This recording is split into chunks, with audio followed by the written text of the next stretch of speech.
आओ यहाँ।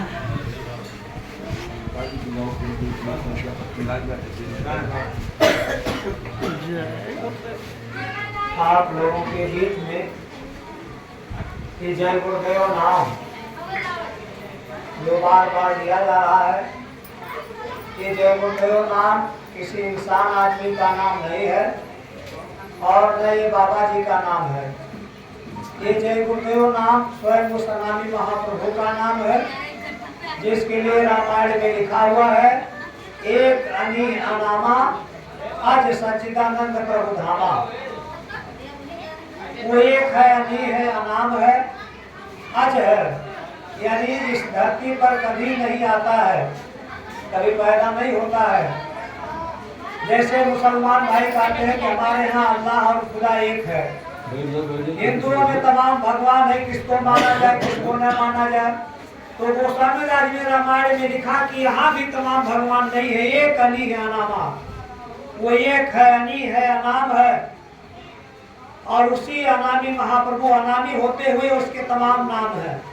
जैसे आपके घर में कोई बच्चा पैदा हो गया, उसका कोई नाम नहीं रखा गया है, वो अनामी है। चाहे जिस नाम से आप उसको पुकारो, गुड्डू, पप्पू, भैया, बाबू, कुछ भी आप कहिए, लेकिन जब उसी बच्चे का नाम रख दिया जाएगा तब उसी नाम को जब लेकर के पुकारोगे, बुलाओगे तो दौड़ करके वो बच्चा आपके पास आएगा। तो उस मालिक का नाम आज तक कोई निर्धारित नहीं रखा गया कि यही नाम रहेगा, बदला नहीं जाएगा। समय समय पर महात्मा आए और एक नए नाम से उस मालिक को पुकारा और मालिक आ करके लोगों की मदद किया। समय समय पर कबीर साहब आए, कबीर साहब ने उसी सत्ता को साहब का करके पुकारा कि साहब को सब होता है, बन देते कछुनाए। गोस्वामी दास जी आए, उसी सत्ता को राम कह करके पुकारा। भाई भगवान राम नहीं आए थे, उसके पहले कौन नाम था? उसके पहले कोई नाम रहा होगा? आज तो पूरा दुनिया जय श्री राम चिल्ला रही है, लेकिन भगवान राम के आने के पहले कोई नाम रहा होगा। भगवान कृष्ण नहीं आए थे तो कोई राधे कृष्ण नहीं कहता था। इसी तरह से कलयुग में आप आइए तो देखिए कबीर साहब ने उसी मालिक को साहब कह करके पुकारा। गोस्वामी दास जी ने राम कह करके, सिया राम कह करके पुकारा। रामायण में लिखा है, सिया राम न सब जग जानी, करहु प्रणाम जोर जोर पानी। सूरदास जी ने उसी सत्ता को श्याम कह करके पुकारा। मीराबाई ने उसी परम पिता को गिरधर गोपाल कह करके पुकारा कि मेरे तो गिरधर गोपाल दूसरा न कोई। वो हमारा मालिक जो है वो गिरधर गोपाल है। गिरधर गोपाल नाम जगाया, समय समय पर महात्मा आए, जगाए उस नाम को और जनता को बताया कि अब इस समय पर इस नाम से पुकारोगे तब तुम्हारी रक्षा होगी। इसी तरह से हमारे बाबा जी मथुरा वाले जब आए तो उन्होंने उसी सत्ता को जय गुरुदेव नाम से पुकारा। उसी पिता को, उसी परमात्मा को, उसी अनामी महाप्रभु को उन्होंने जय गुरुदेव नाम से पुकारा। और लाखों की भीड़ में बाबा जी कहते थे कि देखो बच्चा, मेरे सत्संग में आए हो तो मेरी परीक्षा करके देख लो। परीक्षा किस बात की? जय गुरुदेव नाम की। आप किसी भयंकर मुसीबत परेशानी में पड़ जाए, जहां पर आपका जान प्राण न बचने वाला हो, ऐसे कुछ संकट में आप अपने पहले देवी देवताओं को बुला करके देख लेना जिनकी आज तक आपने पूजा पाठ किया है। जब आपकी मदद न हो तब आप जय गुरुदेव नाम पुकारना। आपकी रक्षा हो जाए तब आप विश्वास कर लेना कि जय गुरुदेव नाम प्रभु का है। बाबा जी ने किसी को धोखा नहीं दिया। लाखों की भीड़ में बाबा जी ने इसी बात को बताया कि आप जय गुरुदेव नाम की परीक्षा कर सकते हो, ले सकते हो, तब आप इस पर विश्वास करना। हम लोग तमाम देवी देवताओं का पूजा पाठ करते हैं, बड़ी अच्छी बात है, करना चाहिए, करिए आप लोग करना। लेकिन शायद किसी देवी देवता ने नहीं कहा होगा प्रकट होकर के कि जब तुम्हारे ऊपर मुसीबत आएगी तब मैं तुम्हारी मदद कर दूंगा। लेकिन जिनका सत्संग हो रहा है, इस देवता ने लाखों की भीड़ में इस बात को बताया कि जब तुम्हारी कोई मदद न करे तब तुम जय गुरुदेव नाम पुकारना और जब तुम्हारी रक्षा हो जाए तब विश्वास करना। तो प्रेमी भाई बहनों, आप लोग भी इस जय गुरुदेव नाम की परीक्षा ले सकते हैं। देखिए हम लोग तो लिए हैं, आपके बीच में बोरा पहन करके बैठे हुए हैं, 40 साल हो गया बोरा पहने। इस फैशन के युग में लोगों ने बोरा क्यों पहना? अरे भगवान राम जब वनवास जाने लगे तो लक्ष्मण साथ में जाने लगे पीछे पीछे। भगवान राम ने उनको समझाया लक्ष्मण को, अरे वनवास मेरा हुआ है, तुम मेरे पीछे क्यों आ रहे हो? तुम जाओ राजपाट देखो, राज भोग करो, और अभी नई नई तुम्हारी शादी हुई है, जाओ। तुम्हारा मतलब है कि राजपाट को देखो। तो भगवान राम ने जब इस बात को कहा तो किस जो है लक्ष्मण जी ने कहा कि हे प्रभु मोरे मन प्रभु विश्वासा, हे प्रभु हमारे अंदर यही विश्वास हो गया कि आप ही हमारे सब कुछ है। हमारा न कोई भाई है, न माता है, न पिता है, न और कोई हमारी मददगार है। मोरे मन प्रभु विश्वास, हमारे अंदर पक्का विश्वास हो गया है आप ही हमारे सब कुछ है, मैं आप ही के साथ चलूंगा।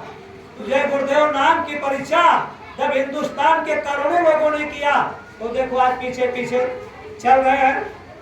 अब घर द्वार नहीं छुड़ाया गुरु महाराज ने, आप ही के बीच में तमाम लोग हैं, आप ही के गांव जवार के हैं, इनके पास भी खेती बाड़ी नौकरी चाकरी दुकान है, सब कुछ व्यापार बिजनेस है। बाबा जी ने छुड़ाया नहीं, लेकिन विश्वास हो गया कि हमारे यही अजीज है। अभी आपको गा करके सुनाया गया, हमारे भाई साहब ने सुनाया है कि मानव तेरे जीवन का आधार रहेगा कितने दिन। इस मनुष्य शरीर में हमको इस परम पिता परमात्मा ने पैदा किया है, ये मानव तन हमको क्यों दिया है इसको कौन बताएगा? इसको बताने वाले संत सदगुरु हैं। भगवान राम ने भी, अभी देखिए जय श्री राम जय श्री राम जय श्री राम का नारा लगाया जा रहा है, लेकिन भगवान जब श्री राम आए तो उन्होंने भी अयोध्या वालों को बुला करके यही समझाया जो हमारे बाबा जय गुरुदेव जी महाराज ने आजीवन बताया। महात्मा कोई नई सड़क नहीं बनाते हैं, नई बात नहीं बताते हैं, जो पीछे के भगवान राम ने, भगवान कृष्ण ने, पीछे के संत महात्माओं ने जो बताया है उसी को याद कराते हैं, उसी को बताते हैं। भगवान राम आया अयोध्या में, भगवान राम ने एक बार रघुनाथ बुलायो, गुरदिजपुर वासी सब आयो। पूरे अयोध्या वासियों को भगवान श्री राम ने बुलाया। अयोध्या में क्यों बुलाया? क्योंकि राम राज में बड़ा सुख था ना। राम राज नहीं कौनियो पीरा, सब सुंदर सब निरु शरीरा। सब लोग सुंदर सुंदर थे, निरोग थे। आज तो आधा दुनिया अस्पताल का चक्कर लगा रही है, लेकिन भगवान राम, भगवान श्री राम जब लंका से यहाँ अयोध्या में आए तो राम राज्य लगा। वैसे उसका थोड़ा और भी विवेचन आपके सामने कर दिया जाए, क्योंकि जय श्री राम का नारा और जय श्री राम का झंडा घर घर लगाया गया। प्राण प्रतिष्ठा हुई अयोध्या में, राम आ गए राम आ गए राम आ गए। अरे राम तो त्रेता में 9 लाख बरस बीत गया, भगवान राम को आए यही पैदा हुए थे अयोध्या में। लेकिन चलिए ठीक है, श्रद्धा है, आस्था है, आपने प्राण प्रतिष्ठा कराया। हमारे पूज्य महाराज जी को भी न्योता मिला था, 5000 साधुओं को न्योता मिला था, उसमें एक साधु हमारे महाराज जी को भी मान लिया सरकार ने या व्यवस्थापकों ने, जो उसके आयोजक थे। महाराज जी को भी निमंत्रण मिला था। महाराज जी उस समय छत्तीसगढ़ में थे। 22 तारीख को महाराज जी ने सत्संग सुनाया। कुछ बात बोलना था उनको, क्योंकि नहीं आ पाए तो कुछ बताना था प्राण प्रतिष्ठा के बारे में। तो हमारे महाराज जी ने कहा, करे प्रेमी भाई बहनों, वो शुभ घड़ी आ गई, आज प्राण प्रतिष्ठा हो रही है। भगवान राम हमारे संस्कृति है, हमारे धरोहर है, लेकिन ऐ प्रेमी भाई बहनों, थोड़ा एक कदम आप और बढ़ा दो, अपने बाल बच्चों को शाकाहारी बना दो और शराब पीना छुड़वा दो तो राम राज आ जाएगा। अभी तो खाली राम आए हैं ना, गांव गांव में वो कैसेट बजाया गया, राम आएंगे राम आएंगे राम आएंगे। तो राम भगवान, हमारे पूज्य बाबा पंकज जी महाराज ने कहा कि अभी आप उनका स्वागत कर रहे हो, लेकिन अगर आप शाकाहारी बन गए, शराब पीना छोड़ दिया, तो वास्तव में भारत में राम राज्य आ जाएगा। तो हमको राम राज्य लाना है। राम राज्य कब आएगा? जब सब, तो राम राज्य के बात हम आपको बता रहे थे कि त्रेता में राम राज्य आया था, उसका वर्णन किया है गोस्वामी दास रामायण में कि राम राज्य नहीं कौनियो पीरा, सब सुंदर सब निरु शरीरा। आज भी आप शराब छोड़ दीजिए, मांस छोड़ दीजिए, तो आपकी आधी बीमारी तो खत्म हो जाएगी, काफी बीमारियां आपकी चली जाएंगी, उससे आ रही है। तो वही लिखा है कि राम राज्य नहीं कौनियो पीरा, सब सुंदर सब निरु शरीरा। तो भगवान राम समझा रहे अयोध्या वालों को बुला करके। कौन कौन लोग आए? गुरु द्विजपुर वासी सब आयो, गुरु लोग आए, ब्राह्मण लोग आए, अयोध्या वासी आए, सबको बुला करके भगवान राम ने पहले तो ये बता दिया कि देखो आप लोग डरना मत कि अयोध्या के राजा हैं। जो अनित कछ भाखों भाई, सो मोहि बरज्यों भय बिसराई। अगर कोई गलत बात मुझसे निकल जाएगी तो ये डरना मत कि भाई देश के राजा है, प्रधानमंत्री है और ये सभी सब कुछ यही है, और इनकी अवहेलना अगर हम कर देंगे तो ये नाराज हो जाएंगे। मैं नाराज नहीं होऊंगा। जो तुम्हारे समझ में नहीं आएगी, जो अनुचित बात हमसे निकलेगी, उसके लिए आप हमको रोक देना। भगवान राम समझा रहे हैं तब अयोध्या वालों को कि बड़े भाग्य मानुष तन पावा। हे अयोध्या के नादारियों, बड़ा सुख भोग रहे हो ना, लेकिन ये मृतलोक है, मरना पड़ेगा। बड़ा सुख अयोध्या में भोग रहे हो, लेकिन इस शरीर को एक दिन छोड़ना पड़ेगा। ये मृतलोक है, आया है सो जाएगा राजा रंग फकीर। तो ये जीवात्मा कहाँ जाएगी? इसकी सदगति कैसे होगी? अपने निज घर कैसे पहुंचेगी? नहीं तुमको पता है कि हम कहाँ से आए हैं और कहाँ हमको जाना है। तो उसके लिए भगवान राम ने बताया अयोध्या वालों को। अयोध्या वालों ने पूछा भी होगा, क्योंकि कहा ना कि बड़े भाग्य मानुष तन पावा, सुर दुर्लभ। तो हो सकता है पूछ लिया हो कि प्रभु अरे हम लोग तो अयोध्या वासी हैं, हम सरजू में नहाते हैं और नहा करके देवता की पूजा करने लगते हैं सवेरे सवेरे। अब आप कह रहे हो कि देवी देवता तुम्हारे शरीर के लिए तरस रहे हैं। तब भगवान राम ने समझाया कि देवी देवता भी मानव तन में आए थे और बड़ा अच्छा काम किए, पूरे काम किए तो देवलोक में चले गए। लेकिन पूरे छीड़े पुनः मृतलोके, जब उनका पूरे खत्म होगा तो इसी मृतलोक में आना पड़ेगा। अब फर्क क्या है हमारे में देवताओं में? देवता देवलोक में रहते हैं, स्वर्ग लोक में रहते हैं। देवलोक में सुख ज्यादा है और यहाँ मृतलोक में दुख ज्यादा है। हमारी आपकी उम्र कम है, उनकी उम्र ज्यादा। हमारी आपकी उम्र 60 साल, 70 साल, 80 साल, 90 साल, 100 साल की है। उनकी उम्र 10,000, 20,000, 25,000, 50,000 वर्ष की है। लेकिन जब उनका पूरे खत्म होगा तो मृतलोक में आना पड़ेगा। पूर्ण छीड़े पूरा मृतलोक। हाँ ये है, एक बार अभी आपके गीता में लिखा है कि भगवान कृष्ण और अर्जुन बैठे हुए थे। एक चींटा जा रहा था। किस भगवान ने अर्जुन से कहा कि देखो अर्जुन, ये जो चींटा जा रहा है ये 10 बार इंद्र बन चुका है। अब आप पढ़े लिखे लोग हमारी बात को सुन रहे होंगे और जगह से भी, आप थोड़ा विचार करिए कि स्वर्गों का राजा इंद्र चींटा बनेगा तो सीधे चींटा नहीं बनेगा। वो देवलोक से जो उतारे जाएंगे, जब उनका समय पूरा हुआ तब वो राजा महाराजा के घर में पैदा किए जाएंगे, प्रधानमंत्री मुख्यमंत्री बनेंगे, विधायक सांसद बनेंगे, बड़े बड़े सेठ साहूकार बनेंगे। तो राजा का धर्म बड़ा कठिन होता है। रामायण में लिखा है कि जा सुराजी प्रिय प्रजा दुखारी, सो निरपवश नरक का अधिकारी। जिस राजा के राज में प्रजा दुखी हो जाएगी वो राजा नरक में जाएगा। देहाती कहावत है कि तप चुक राज, राज चुक नरक। तपस्या किया तो राज वो मिल गया, स्वर्ग का राज मिल गया, इंद्र बन गए। लेकिन जब उनका समय पूरा होगा तो यहाँ आएंगे, राजा महाराजा बनेंगे। तो राजा से गलत काम हो जाता है तो नरक में जाएगा। तप चुक राज, राज चुक नरक। और नरक जब सब सारे नरकों का कलप भर एक नरका, तब जाकर के 84 में चींटा बनेंगे। ये 84 योनियां है ना, चींटा, पेड़ पौधा, कुत्ता, बिल्ली, गाय, बैल, भैंस, ये सब ये 84 लाख योनियों में तब जाकर के आएंगे। तो वही भगवान राम समझा रहे हैं कि देवता भी मनुष्य शरीर में जब आए थे तो वो काम नहीं कर पाए। तो तुम लोगों को क्या करना है? भगवान राम, वैसे तुम लोगों ने कहा अयोध्या वालों ने कि प्रभु अरे हम तो जय श्री राम का नारा रोज लगाते हैं और आप हमारे भगवान हैं और हम अयोध्या में पैदा हुए, रोज आपका दर्शन करते हैं, हमको तो ऐसे मुक्ति मिल जाएगी। भगवान राम ने कहा मुक्ति देने नहीं आए हैं। बताइए, हम तो खाली जैसे राम चिल्ला रहे हैं ना, हमने राम को नहीं देखा, लेकिन जिन्होंने राम को देखा उनको भगवान राम समझा रहे हैं कि मैं मुक्ति नहीं दे सकता हूँ। अपना 2 काम बताया उन्होंने, का काल रूप में किनकर भ्राता, शुभ अशुभ कर्म फल दाता, मैं अच्छे बुरे कर्मों का फल देता हूँ।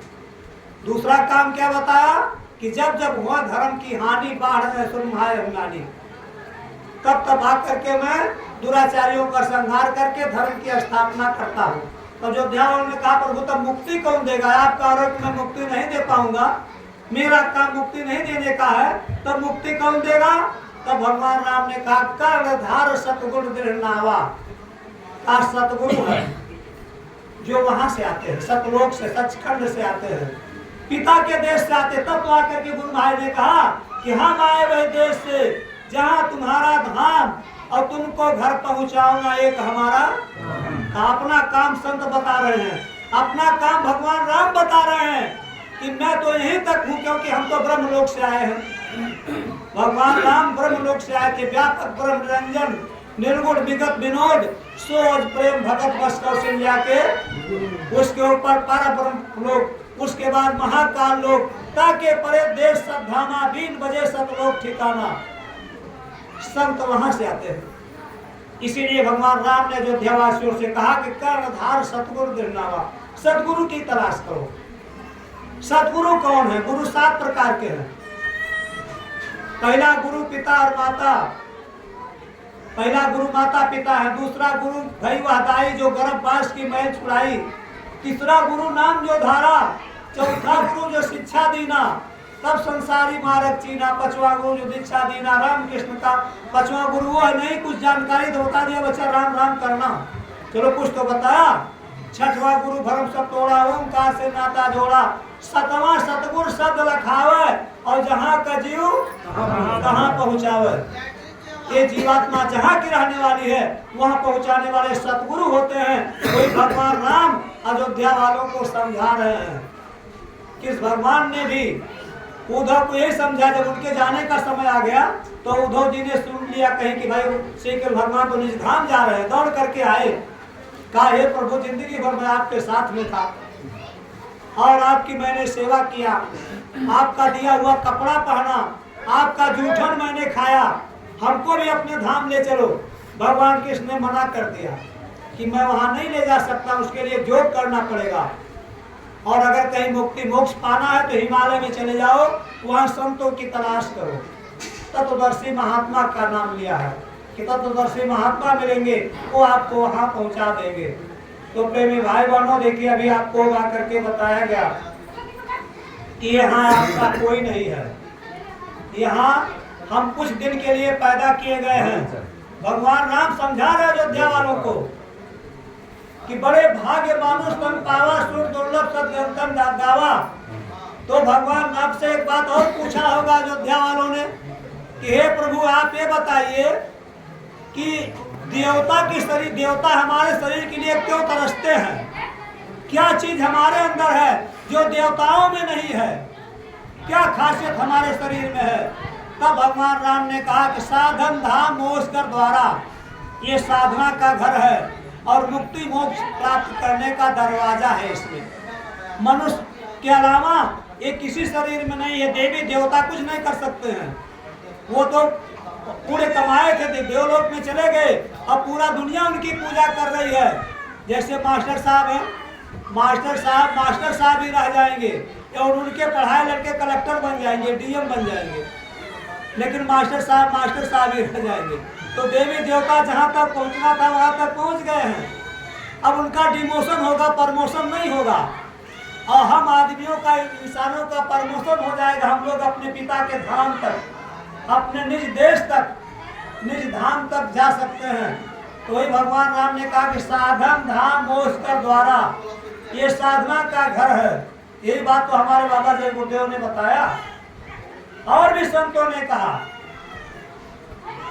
और भी महात्माओं ने इस बात को कहा, हमारे गुरु महाराज ने कहा, बच्चा ये मनुष्य शरीर आपका असली मंदिर है, ये भगवान का बनाया हुआ मंदिर है। भगवान राम ने वही बात, श्री राम वही बात बता रहे हैं कि साधन धाम मोक्ष का द्वारा पाए न जे परलोक समारा, जिसने अपना परलोक नहीं बनाया। ये हमारा आपका लोक नहीं है, ये पिलखाए गांव हमारा गांव नहीं है। अगर हमारा गांव होता, ये घर हमारा घर नहीं है। अगर हमारा गांव होता, हमारा घर होता, तो हम लोग इसमें निकाले नहीं जाते। जब लंबी लंबी सांस चलने लगेगी ना, तो लिखा है महात्माओं ने कि लोग टोटे रहते हैं, अरे देखा इनके ससिया चल दबा कि बंद हो गए, और निकाल करके बाहर कर घर के कहे बेग ही काढ़ो, भूत होए घर खाई है। कहीं घर में न मर पावना, घर भूत हो के घर खा रही है, वो नहीं बनवाओ घरा हो। लेकिन अब वो ये हमें नहीं रहे पे निकाल करके बाहर कर दिया गया। अगर शरीर छूट गया तो क्या होता है, अब दुश्मन तो लाने रही है, लेकिन जो खास बते आ जाए नजदीक है, बहुत कौन बात के देरी है, काहे लेट करते, ले चलो जल्दी से जलाओ उनको। और इधर टिकटी उकटी बन करके तैयार हो गए, कफन आ गया, और जितना आपका उनका सामान है, कुर्ता है, पैजामा है, पैंट है, बूशर्ट है, धोती है, सब धूप निकाल करके फेंक देंगे घर वाले। बिछौना उछौना कि भैया ले जा नदिया पियो, फेंक दियो। इनके छुअल को सामान हमें नहीं चाहिए। अगर कहूँ सोने की माला पहने हुई है या सोने का मैंने बाली हुई, तो वो का निकाल कर रख लिए, वही छूत नहीं, बाकी कपड़ा लत्ता सब निकाल करके फेंक देंगे। ये स्वार्थता है, ये स्वार्थ है। कोई नहीं यहाँ तेरा, यहाँ तो तेरा रैन बसेरा। जब लोग जिससे स्वार्थ जिसका, तब लग है वह तेरा, यहाँ तो तेरा रैन बसेरा। है कौन? समझाता बताता कौन है? वही इससे तू खोज गुरु की कर, अब वही तुझे समझाएंगे, वही आपको बताएंगे। इस पार रहेगा कितने दिन, उस पार रहेगा कितने दिन। वो सतगुरु को पता है, हमको आपको देखते उनको पता लग गया इसकी उम्र कितनी है, कितना दिन तक ये जिंदा रहेगा, इस पार रहेगा कितने दिन और उस पार रहेगा कितने दिन, उनको पता है। इसलिए वो समझा करके और कुछ आत्मा का धन इकट्ठा करवा देते, क्योंकि हम लोग माता के पेट में उल्टा टंगे थे, पैर ऊपर था, सिर नीचे था। अब माताएं बहनें ज्यादा जानती हैं, पैर नीचे ऊपर था, सिर नीचे था। उस समय हम लोगों ने वादा किया है कि हे प्रभु कृपा करो यही भांति, और सब जी भजन करो दिन राति।